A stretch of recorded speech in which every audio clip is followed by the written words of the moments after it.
Truth and Uncut. I'm coming to you today just to begin to talk a little bit about focusing forward in this hour and in this season. I'm telling you, some days ago, I began to start to see, probably about 3 or 4 days ago, I started to see stay on track. And when I start to see this video, stay on track, just the title itself, I never tuned in to hear, the video clip, but I just kept seeing stay on track. Let me tell you, we have to focus forward in this hour and in this season, and I'm speaking to myself as well. Sometimes we can begin to focus on things that will distract us, and we have to begin to realign ourselves. We have to begin to get out of our own way and allow God to be God. I heard the Spirit of the Lord say, stay on track. And I began to see the words, stay on track. Stay on track for the 3 or 4 days straight. And I knew that something was going to transpire, but I just didn't know what. But at that time, when I began to say, Lord, I hear you, but what is this about? And it was concerning uh, a relationship, a connection. Let me say, when God tell you to stay on track and start sending different things to you, different warning signs to you, follow through with it, pursue it at all costs, by any means necessary. The reason why I say that is because I begin to get off focus. When we ask God to show us a thing, and he began to show us and reveal it to us, we must know that we are ready for that reveal. We must know that at all times we have to begin to remain focused. We have to begin to keep ourselves in character. Let me say, I began to get off focus. I began to get off track. But the thing of it is, I was able to be shown that I'm not where I once was, but I am further than I used to be. Because when God revealed the thing and the situation of the matter, it began to allow me to see that I had matured, that I had grown, despite the hurt, despite the pain, no matter what it was like in that moment. I didn't veer off, go off, but I allowed anger to come up and show forth. And by naturally so, why? Because we are human. And I didn't react the way that the enemy wanted me to react.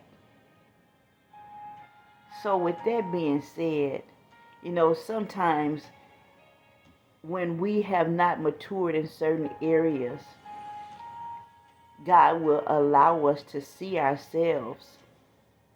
But he allowed me to see in this situation that I had matured in this area, and that he was speaking to me all along concerning what was about to transpire. I didn't get it in full detail, but I knew in my spirit that it was concerning a relationship and the situation of that relationship. So I'm saying all that to say on today, be still and know that he is God. Don't venture to the left nor to the right, but look to the hills which cometh your help, because all your help comes from the Lord. And that was, it was a hurting feeling to see what I saw, but I asked God to reveal it because the individual wanted me to think that I was falsely accusing them of doing this, that, and the other. But I wasn't. I was hearing from God. I was knowing that God was speaking to me and showing me. So therefore, I had to begin to draw back and realign myself after I seen what was transpired. But then I allowed the enemy to set in and take over in the same day, in the same hour, but minutes later. And what I mean by I allowed him to take over, when I seen these two together, I went back again to the same place with a different mindset and a different agenda. But God was still in the midst of what I was going through at that moment. So I'm saying to you today, my friend, make sure you want to see what you're asking God to show you and reveal to you. Because some things are better left undone than exposed and revealed in an untimely manner. God's timing is everything. So don't move before your timing. And like I said in a previous video, we can wait right and we can wait wrong. So in the midst, you can wait right and wrong, but they don't mix. So in this timing, I must begin to realign myself and allow God to allow me to wait completely right instead of wrong. Because I wanted to take matters in my own hands. I wanted to get revenge. So with that being said, don't allow no situation of a relationship with no man to take you off course and off track, because it's not worth it at the end of the day. It's not. No matter how painful it may be or have been, let me say, we too can come back from this place. I'm just grateful that God has matured me from my old way of doing things. And I always say a lot of people know my name, but they don't know me. They don't know where I come from. A lot of people can speculate and they can go by what they heard about me. And what they heard about me doesn't make it true. And some things that they heard about me doesn't make it wrong, what they're saying. But if they so happen to be wrong about who I once was, it doesn't matter. I don't care. Why? Because everybody got a past. My past may not be like your past, and your past may not be like mine. But I'm here to tell you that it doesn't matter where I come from. All it matters is where I'm going. It ain't about how I start. It's about how I finish. And I'm going to be determined to finish strong in this hour and in this season of my life. I'm not going to allow nothing and no one to hinder, stop, or block me or delay me. Access granted for what God had for me in this season, in this hour of my life. So I admonish you to do the same thing. Pick yourself back up. Get back on track and realign yourself and allow God to begin to perfect that thing that concerneth you. And I'm study reminded, I was asking God to show me, do I release and let go of the God ordained spouse that He has for me, which He had revealed things to me? Or do I just step back and allow this thing to run its course? Because it has an expiration date. When? Only God knows. But I'm going to make up in my mind to wait right. And that's to take my hands completely off and back up and get my instructions like God gave Hosea about Gomer. I'm taking my hands completely off. And if He bring him back, He bring him back. And if He don't, I'm still going to be at peace. I'm still going to remain the way God intended for me to remain.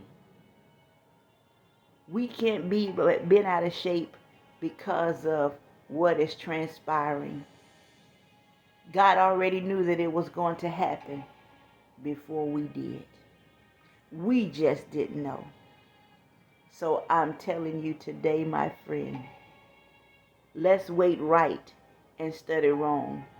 This not for everybody, but it is for somebody.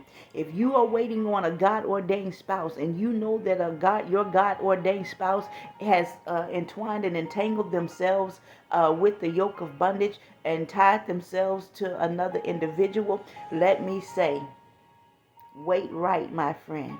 Step back and allow God to be God. Let that thing run its course full circle. No matter where you are, just stay the course. Don't quit.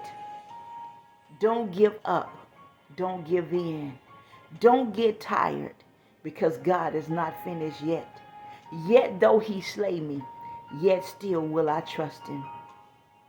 And it's a hard thing sometimes to wait. The waiting process can be so tedious sometimes, but we have to still wait. But you want to wait correctly. You want to wait to the full capacity, that whatever that they do and whatever you see, whatever God allow you to see, that it will begin not to shake you or shift you off track. That means you will starve your distractions and feed your focus in this hour and in this season.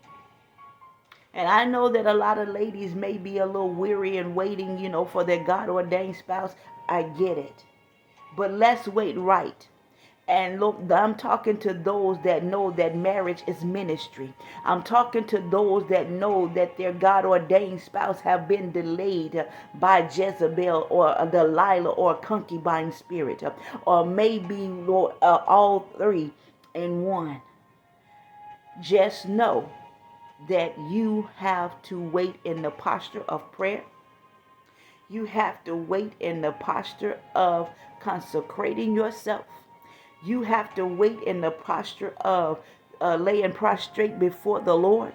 You must wait in the posture of giving God praise and worship in the midst of the pain, in the midst of not understanding, in the midst of not knowing. You have to wait in the posture of keeping on and doing what God called you to do.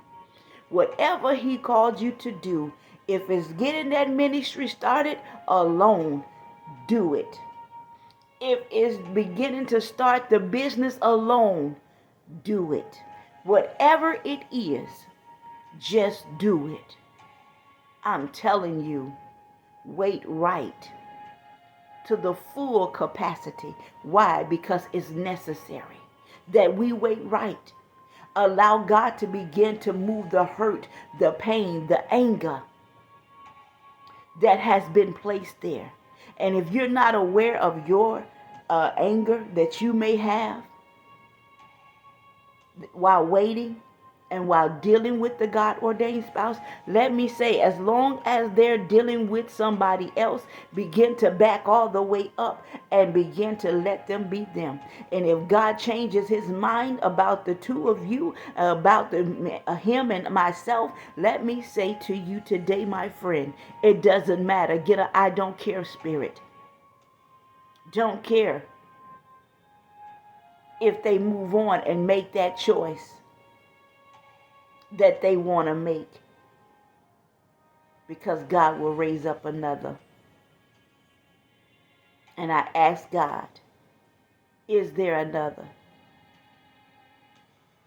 Should there be another that you're raising up for me for such a time as this? If you want me to continue to wait, give me the instructions that I need while I wait. But we have to realign ourselves in this hour and in this season, no matter what it's looking like. So I just want to leave you with that on today. I pray that it help you. I pray that it give you the influence that you need to wait. For those of you that know who your God-ordained spouse is, and for those of you that have encountered your God-ordained spouse, and you know that your God-ordained spouse was supposed to be connected to you at a certain time, but the enemy came in and just continued to, veer them off, course and off track once again. I say to you, keep waiting if that's what the Holy Spirit is leading you to do. But if your mind is cluttered and cloudy, begin to clear out the clutter and allow God to renew your mind while you wait, because the best is yet to come for us. Don't allow the situation and the matter at hand to have that much control and that much power over you. And I'm only speaking from experience, because when I encountered this situation, I wanted to begin to veer off track and off course, off the radar of salvation, of living saved, of being holy. I wanted to take matters in my own hand. But God not one time allowed me to disrespect the man of God. Not one time. I just expressed deeply how I felt. Whether they adhere, whether they care or don't care, I was able to express how I felt and how I became angry. That's something that I had been gave to God before now, before the reveal, before I asked God to expose and reveal to me who the individual was. So let me say to you today, be ready and know that you can handle what you're asking God for when it comes to your God-ordained spouse in this hour and in this season. And I heard my big sister say to me the other day when I was talking to her, she asked me, could the relationship be repaired? And I told her, I said, yes, it can be. It can be repaired. But I know that this man of God is in a numb place where Jezebel and Delilah and a concubine has come in to take over and caught him in a vulnerable moment because of the things that transpired during the time that he connected to them. And during the time and the moment whatever the females were doing for him. So now that spirit feel like it's obligated to fulfill itself. And quite naturally, you're fulfilling the lust of the flesh when we do that. If we're taking care of an individual that we know that doesn't belong to us, let me say, the individual will be pressured to be drawn to them, so they have to feel the obligation of meeting that void that's still within the Jezebel spirit, within the Jezebel spirit and the Delilah spirit. If we begin to feed our flesh what it wants, we'll forever be entangled and tied to some people, places, and things that God never intended for us to even encounter. So with that being said, on today, my friend, wherever you are, allow God to be God. You know, sometimes I'm going to say this and I'm going to close, because I never intended this to be as long as it is, but it is what it is.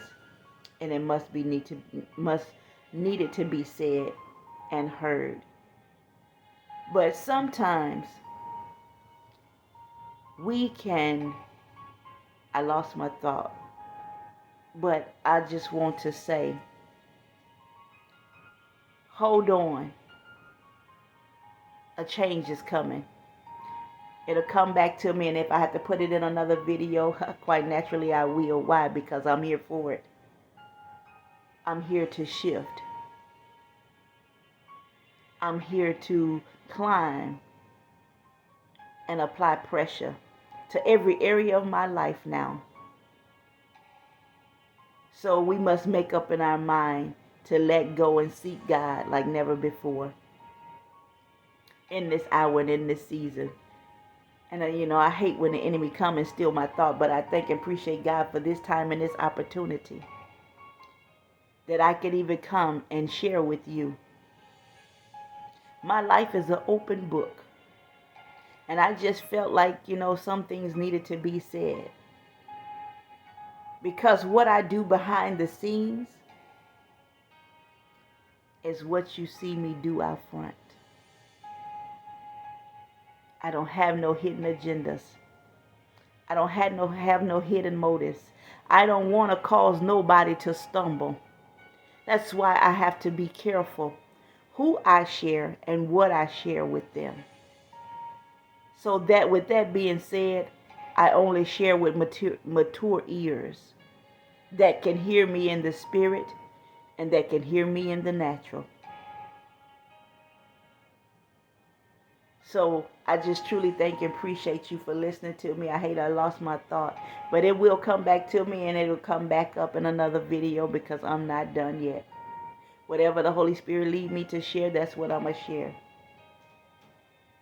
in this hour and in this season. But be blessed until next time. It has been yours truly, Raw Truth and Uncut.